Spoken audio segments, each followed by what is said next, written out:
Assalamualaikum Milanisti, bagaimana kabarnya? Semoga baik-baik aja ya. Kunjungi website kita di maksimalmilan.blogspot.com. Jangan lupa subscribe dan nyalakan lonceng notifikasi untuk terus mendapatkan berita terbaru seputar AC Milan, khusus Milanisti. Corvaso telah mengumumkan bahwa mereka akan tetap datang pada laga terakhir melawan Monza tetapi tidak lama. Sepanjang musim 2024-25 yang sulit ini, Corvaso muncul sebagai salah satu yang paling vokal dalam menentang kepemimpinan saat ini, yang salah satunya dengan cara melakukan protes pada perayaan ulang tahun ke-125 tahun klub. Namun hal tersebut berlanjut hingga final Coppa Italia pekan lalu. Corvaso membagikan pengumuman tentang berisikan rencana yang akan mereka jalani saat pertandingan pamungkas AC Milan di San Siro akhir pekan ini. Mereka akan tetap hadir di stadion pada 15 menit pertama dan kemudian meninggalkan stadion. Pengumuman tersebut juga berisikan ajakan terhadap penggemar Milan lainnya yang hadir di stadion untuk ikut melakukan hal yang sama. Berikut pengumuman dari Corvaso. Untuk semua penggemar Milan yang peduli dengan masa depan Milan kita, pertemuan akan dilakukan pada pukul 5 sore, hari Sabtu sebelum pertandingan Milan Monza di alun-alun Casa Milan. Diharapkan seluruh penggemar Rossoneri dapat ikut berpartisipasi. Dari Casa Milan kita semua akan pindah ke stadion di mana kita akan masuk selama seperempat jam pertama, menyuarakan pendapat kita di dalam stadion San Siro dan kemudian pergi meninggalkan tribun, meninggalkan mereka sendirian dengan rasa malu mereka. Dengan seluruh kerendahan hati, kami menghormati seluruh pendapat orang lain, tetapi partisipasi maksimal dari semua orang pada hari Sabtu akan sangat penting demi mengirim pesan yang jelas dan tegas dari semua penggemar Rossoneri. Tulisnya.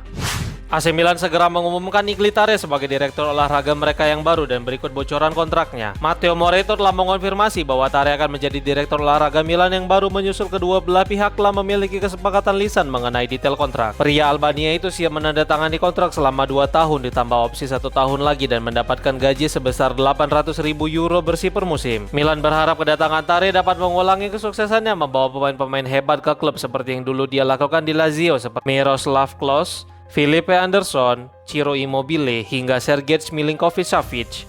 AC Milan dan Nigli Tare inginkan Vincenzo Italiano, tetapi sekarang muncul nama baru untuk mengisi posisi pelatih kepala. Milan News melaporkan dari Tuttosport bahwa Milan akhirnya menyelesaikan permasalahan direktur olahraga mereka. Dalam beberapa waktu terakhir telah tampak titik terang terkait kesepakatan dengan Tare yang menjadi kandidat nyata satu-satunya untuk posisi tersebut. Tugas pertama Tare adalah memilih pelatih baru karena ketidakpastian posisi Sergio Conceição saat ini yang menjabat sebagai pelatih kepala. Meskipun banyak rumor yang mengatakan bahwa Maurizio Sarri akan mengambil peran tersebut, tetapi tampaknya hubungan Tare dan Sarri kurang baik sehingga ide tersebut dapat dikesampingkan. Dengan alasan di atas, Milan tetap akan mengevaluasi nama alternatif seperti Vincenzo Italiano, tetapi ada nama baru yang muncul, yaitu Xavi Hernandez yang belum memiliki pengalaman apapun di sepak bola Italia.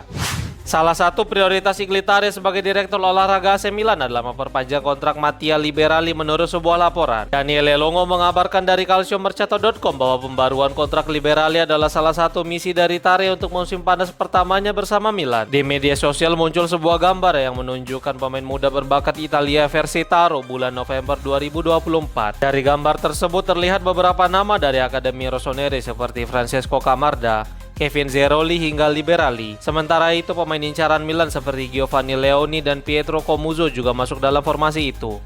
Wali kota Giuseppe Sala percaya bahwa tidak ada hambatan yang akan menghalangi proyek stadion baru AC Milan dan Inter. La Gazzetta dello Sport melaporkan bahwa Sala berkomentar tentang proyek stadion baru Duo Milan dengan mengatakan, umumnya operasi penjualan akan dimulai pada bulan Juni dan dibutuhkan waktu hingga Agustus atau September untuk menyelesaikan semua berkas dan akta. Sala pun menjelaskan langkah selanjutnya tentang penjualan stadion kepada Milan dan Inter setelah konferensi layanan ditutup beberapa waktu yang lalu, dan diharapkan konferensi layanan kedua dapat segera diadakan sebelum penjualan. Berikut komentar sang wali kota dikutip melalui Sempre Milan. Pekan lalu kami bertemu dengan Wibuil tentang situasi stadion San Siro saat ini dan kemungkinan pekerjaan tetap dapat dilakukan tetapi tidak mengganggu pertandingan. Minggu ini kami berniat untuk bertemu dengan Wibuil dan tim untuk mengevaluasi situasi. Di luar pertanyaan tertentu, saya pikir jika kami menghasilkan proyek yang bagus dengan renovasi yang bagus dan tidak terlalu mahal, saya yakin mereka akan tertarik. Ada beberapa poin yang sedang kami kerjakan. Saya tidak tahu apakah akan menyebutnya sebagai masalah serius, tetapi pada dasarnya kami juga memikirkan tentang lahan hijau. Tentang reklamasi yang saya pikir bukanlah masalah besar, tetapi kami perlu mengerjakannya. Kami harus memberikan transparansi kepada semua orang, tetapi di atas segalanya kami harus menghormati undang-undang tentang stadion yang mengatakan bahwa manfaat dari operasi ini harus tetap ada di tangan tim. Ini adalah persyaratan minimum dan kami sedang mendiskusikannya dengan klub. Tujuannya adalah untuk melakukan semuanya dengan benar. Saya tidak melihat ada masalah yang tidak dapat diatasi.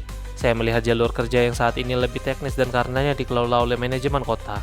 Lalu ada masalah tentang keharusan adanya 50% lahan hijau. Dalam perhitungan ini ada bagian lahan hijau yang tidak tercakupi sehingga hal itu dapat dikaji ulang dengan baik, ungkapnya. Beberapa pemain AC Milan menghadapi masa depan yang tidak pasti menjelang dimulainya musim panas dan Rafael Leao menjadi salah satunya. Pianeta Milan mengutip Corriere dello Sport menjelaskan tentang situasi Leao dengan mengonfirmasi Atletico Madrid dan Barcelona tertarik untuk mengontraknya pada musim panas mendatang. Banyak rumor yang mengaitkan dirinya akan pergi, tetapi ikatannya bersama Milan cukup kuat, namun kepergiannya tetap tidak dapat dikesampingkan. Leao tetap menyatakan kesetiaannya terhadap klub meskipun mereka tidak bermain di Eropa musim depan. Namun Atletico dan Barca bermain di Liga Champions akan menjadi daya tarik tersendiri. Kecil kemungkinan dia akan pergi karena dia sangat nyaman di San Siro, terlebih tidak ada jaminan menit reguler di Barca untuknya. Ryan Cherki akan menjadi salah satu transfer besar pada musim panas dan AC Milan masuk dalam perlombaan tersebut. Calciomercato.com melaporkan Cherki telah mengumumkan dia akan pergi pada musim panas. Musim ini dia mengoleksi 12 gol dan 20 assist dalam 44 pertandingan dan sekarang dia siap menjajaki tantangan baru yang lebih besar. Atalanta dan Milan adalah dua dari beberapa klub yang terus memantau situasi sang pemain. Cherki diproyeksi sebagai pengganti Ademola Lookman jika dia meninggalkan Ladea musim panas ini. Sedangkan Geoffrey Moncada melihatnya sebagai untuk mengantisipasi situasi Christian Pulisic yang masih menunda perpanjangan kontrak. Cherki sendiri memiliki nilai pasar yang masih ramah di kantong bagi Rossoneri, yaitu sebesar 22 juta euro. Selain itu, Tare juga disebutkan sebagai pengagum sang pemain. Setelah harus turun kasta ke Serie D, kembali muncul pemberitaan tentang Milan Futuro yang berpotensi kembali bertahan di Serie C jika ada tim yang gagal kembali mendaftar. Ini adalah musim yang menyedihkan tidak hanya untuk tim senior tetapi bagi Futuro juga karena mereka harus terdegradasi ke Serie D setelah gagal mempertahankan keunggulan 1 gol pada babak playoff degradasi melawan Spal. Banyak yang mempertanyakan kegagalan investasi sebesar 15 juta euro kepada tim B mereka serta spekulasi tentang posisi dari Jovan Kirovski sebagai direktur olahraga. Milan Press melansir Calcio Finanza yang membahas kemungkinan untuk Futuro tetap bertelaga di Serie C musim depan. Pada 7 Februari 2025, FIGC telah menetapkan bahwa peraturan berikut akan ditetapkan untuk memperkenalkan tim baru di Serie C jika ada tim yang gagal untuk mendaftar. Pertama, itu adalah tim kedua untuk klub di Serie A. Kedua, klub yang bermain di kejuaraan Serie D.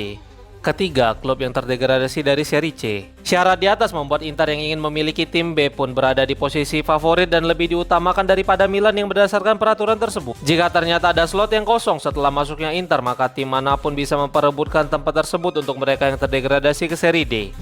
AC Milan telah mengumumkan pembaruan kontrak dua talenta muda mereka yaitu Davide Bartesaghi dan Lorenzo Toriani. Melalui situs resminya, Milan mengonfirmasi bahwa Bartesaghi telah memperpanjang kontraknya hingga 30 Juni 2030. Dia adalah bek kiri yang lahir pada tahun 2005, bergabung dengan Rossoneri di usia 8 tahun dan melakukan debutnya di Serie A pada 23 September 2023 dalam pertandingan melawan Hellas Verona. Sepanjang musim ini dia bermain untuk dua level tim Milan mulai dari tim senior hingga Futuro. Dengan perpanjangan kontrak ini, Bartesaghi akan tetap terus mengenakan seragam merah hitam hingga 5 tahun ke depan. Klub juga mengonfirmasi bahwa Toriani telah memperbarui kontraknya hingga 30 Juni 2030. Dia lahir pada tahun 2005, bergabung dengan Milan pada tahun 2013 dan telah bermain di semua kategori tim Milan. Pada 17 September 2024, Toriani melakukan debutnya di Liga Champions melawan Liverpool dan musim ini dia telah menjadi bagian dari skuad senior.